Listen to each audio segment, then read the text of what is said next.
সেদিন বেরিয়ে পড়েছিলাম ঘুরতে, আর সেটার আপডেট দেওয়ার জন্যই আজকে আমি চলে এসেছি। সকাল সকাল খিদা পেয়ে গেছিলো, তাই জন্য খেয়ে নিয়েছিলাম লুচি তরকারি, সাথে ছিল থামস আপ। পৌঁছে গেছিলাম আমাদের গন্তব্যস্থলে এবং নেমে খেয়ে নিয়েছিলাম একটা আইসক্রিম।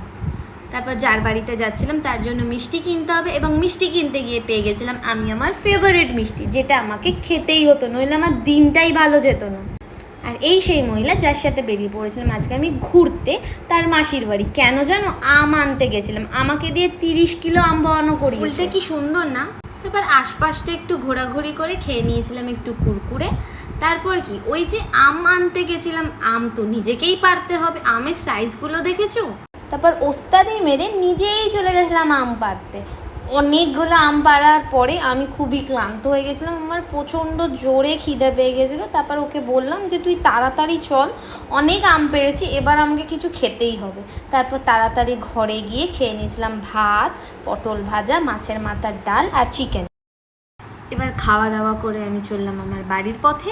তোমরাও আমার পাশে থেকো, চ্যানেলটা সাবস্ক্রাইব করো।